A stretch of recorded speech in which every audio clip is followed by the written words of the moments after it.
welcome to our YouTube channel. In today's video tutorial, we will discuss about prokaryotic DNA replication. As written on board. सबसे पहले हम prokaryotic DNA replication का हम definition पढ़ेंगे. DNA replication का सबसे पहले हम डेफिनेशन पढ़ेंगे कि व्हाट इज डीएनए रेप्लिकेशन.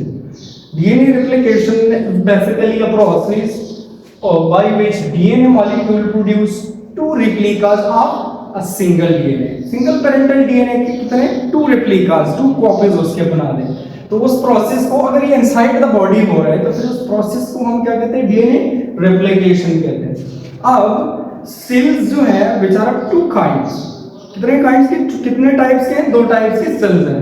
एक को हम कहते हैं प्रोकैरियोटिक सेल एंड एक को हम कहते हैं यूकैरियोटिक सेल. दोनों में क्या है? There is a separate machinery to work on. There is a separate machinery to work on. अब दोनों में जितने भी प्रोसेसेस होंगे, like we take example of DNA replication, दोनों में क्या होंगे? Different processes will happen through different methods. Different factors उनके अंदर प्रोड्यूस होते हैं. वो different factors they take part during DNA replication. Let's take example how DNA produce two copies of DNA. Let's suppose this is a parental DNA. ये क्या है? Parental DNA. Now this parental DNA will produce two copies. Two copies ये produce करेगा. हाँ, एक आपके पास आ जाता है parental DNA one strand, single strand, और फिर this is the new strand. So the blue strand is a new strand. So यहाँ पे आपकी single parental DNA produce two replicas, दो कॉपीज बना देते हैं. क्या बना देते हैं? दो कॉपीज बना देते हैं. Now this process is either a prokaryotic cell और यूकैरियोटिक सेल. ये क्या है? Semi conservative process. DNA replication क्या है? Semi conservative process. How what do you mean by semi conservative process? Semi conservative में आपका पेरेंटल स्ट्रैंड ऑफ डीएनए जो है रिमेन्स, उसका एक स्ट्रैंड जो है कंजर्व रहता है. एक स्ट्रैंड उसका क्या बनता है? इसके साथ नया बनता है. The blue strand is new strand. So इसलिए इस प्रोसेस को हम क्या कहते हैं? Semi conservative. एक स्ट्रैंड इसमें नया बनता है और एक स्ट्रैंड जो है वो पेरेंटल स्ट्रैंड से रिमेन कंजर्व, वहां से ही आता है. पेरेंटल स्ट्रैंड से एक स्ट्रैंड आता है. ठीक है. Now there are three stages. Either it is prokaryotic DNA replication or either it is eukaryotic DNA replication. It consists of how many stages? Three stages. The first one is initiation, second one is elongation, the third one is termination. Initiation सबसे पहले कि DNA replication कहाँ और कैसे, कहाँ से initiate होता है, कैसे इनिशिएट होता है. ठीक है. कौन कौन से फैक्टर्स उसके लिए रिक्वायर्ड है? Basically it is a complex reaction. ये क्या है? एक कॉम्प्लेक्स रिएक्शन है. So now let's go and start initiation. Initiation में सबसे पहले the whole genome of bacteria is there. Now कहां से डीएनए रेप्लिकेशन में स्टार्ट होना है? इफ डीएनए रेप्लिकेशन में जहां पे ओरिजिन ऑफ रेप्लिकेशन है, जहां से रेप्लिकेशन में स्टार्ट होना है, वहां से slightly upward there are some sequences. वो बेसिकली क्या करते हैं? वो सीक्वेंसेस क्या है? वो basically send signals to those factors which are responsible to start DNA replication. कैसे करते हैं? अब यहाँ पे इसको हम क्या कहते हैं? रिकॉग्निशन साइट कहते हैं. रिकॉग्निशन साइट बेसिकली क्या है? ये दिस इज फोर सीक्वेंसेस. यहाँ पे four sequences which consist of 9 nucleotide base pairs. यहाँ पे कितने? 4 sequences which consist of 9 nucleotide base pairs. ठीक है. यहाँ पे 9 न्यूक्लियोटाइड बेस पेयर के, लाइक यहाँ पे मैंने रेड कलर से ड्रॉ किया हुआ है 1 2 3 4 5 6 7 8 and 9. यहाँ पे 9 न्यूक्लियोटाइड्स बेस पेयर्स के 4 सीक्वेंसेस होते हैं. ये sequences basically send signals to a very specific factor which is DNA A protein. Now DNA A protein will come and will load here at this recognition site. और यहाँ पे क्या करेगा? It will produce stress.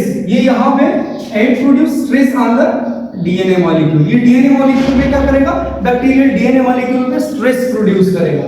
Due to this stress यहाँ पे क्या produce होगा? Negative supercoiling. Negative supercoiling. Now this negative supercoiling is basically it tends and sends the stress toward the origin site. Origin site की तरफ ये stress send कर देते हैं. Now this stress is on whole DNA.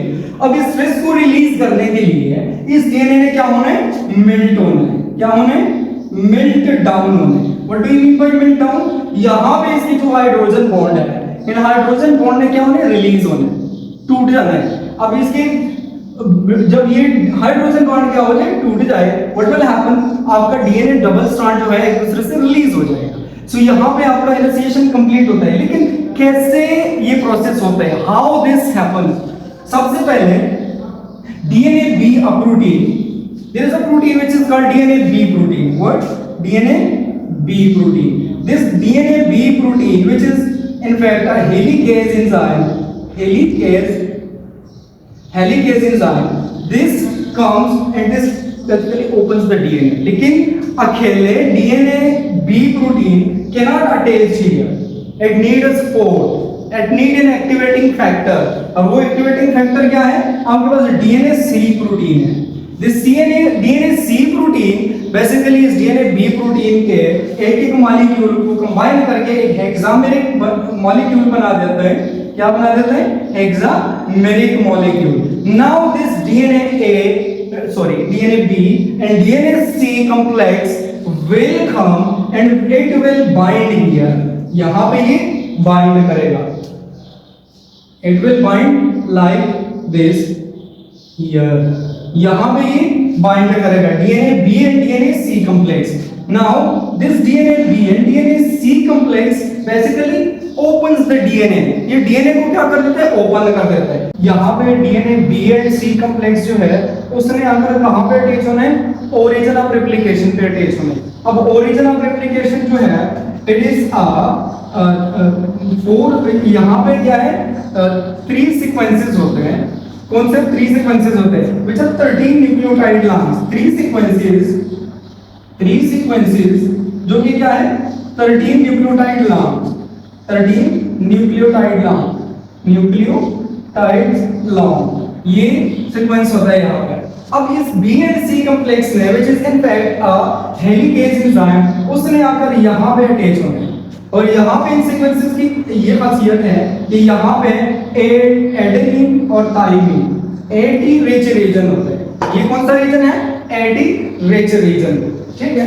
अब जैसे ही यहाँ पे अटैच हो जाते हैं, DNA will start melt down. कैसे मेल्ट डाउन होगा, यहाँ इसमें पहले भी हमने डिस्कस किया कि इसके हाइड्रोजन बॉन्ड में क्या होने, ब्रेक, इसका हाइड्रोजन बॉन्ड्स का ब्रेक डाउन होना है. तो जब ये मेल्ट हो जाएगा, so DNA will exactly look like this. Now कैसे, ये helicase, this is basically B and C complex, B and C protein complex. ये आकर यहाँ पे ये जो सिंगल स्ट्रैंड ऑफ डीएनए के एक स्ट्रैंड के साथ इसने क्या होना है, लोड होने, और इसने आगे जाकर इसको क्या कर देने, इस डीएनए को सेपरेट कर देने.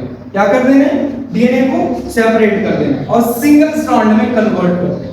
इस चीज में सिंगल स्ट्रैंड में यहाँ पे एज ए होल यहाँ पे डीएनए ने क्या होने, अनवाइंड होने. अब इस unwinded structure, open structure inside the DNA, इसको हम क्या कहते हैं, रेप्लिकेशन बबल कहते हैं. क्या कहते हैं, रेप्लिकेशन बबल कहते हैं. Now this replication bubble consist of two parts. ये दो यहाँ पे ये वाली जगह, इस जगह को हम क्या कहते हैं, यहाँ पे और यहाँ पे बाई डायरेक्शनली दोनों साइड्स पे, इस जगह को हम क्या कहते हैं, रेप्लिकेशन फोर्क कहते हैं. और बेसिकली इस DNA B and C complex ने या हेलिकेज एंजाइम ने move through the replication fork forwardly. ठीक है. अब यहाँ पे जब डीएनए स्ट्रैंड्स, दोनों स्ट्रैंड्स एक दूसरे से सेपरेट हो जाते हैं, सो इनमें ये प्रॉपर्टी है कि these single strand can rebind and re-anneal with each other. सो इस रीबाइंडिंग और री-एनीलिंग को अवॉइड करने के लिए यहाँ पे there will be a special protein which is called single strand binding protein. Single strand binding protein वो आकर इन सिंगल स्ट्रैंड यहाँ पे इस ब्लू कलर इस बी प्रोटीन और सिंगल स्ट्रैंड बाइंडिंग प्रोटीन, ये अगर इसके साथ बाइंड हो जाते हैं और एक दूसरे के साथ री-एनीलिंग को ये स्टॉप कर देते हैं. लेकिन यहाँ पे another process which which takes us to elongation process, वो होना शुरू हो जाता है यहाँ पे। और वो क्या है? Here will another protein will recruit here, another protein will recruit here, जिसको हम क्या कहते हैं? DNA G प्रोटीन कहते हैं, DNA G प्रोटीन। सही। DNA यहाँ पे सिंगल स्ट्रैंड बाइंडिंग प्रोटीन क्या हो जाएगा? अटैच हो जाएगा। ये क्या करेगा? ये डीएनए डबल स्ट्रैंड को एक दूसरे से रीबाइंड होने से क्या कर देते? स्टॉप कर देते। लेकिन another process which takes us to the elongation step, वो यहाँ से स्टार्ट हो जाता है। और वो कौन सा प्रोसेस है?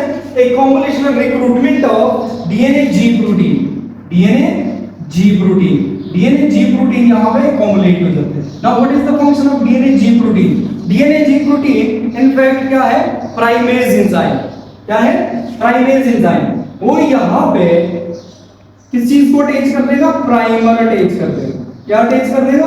Primer. Now what is the purpose of attachment of primer and verti primer are attached here with DNA single strand? We will discuss in next video lecture.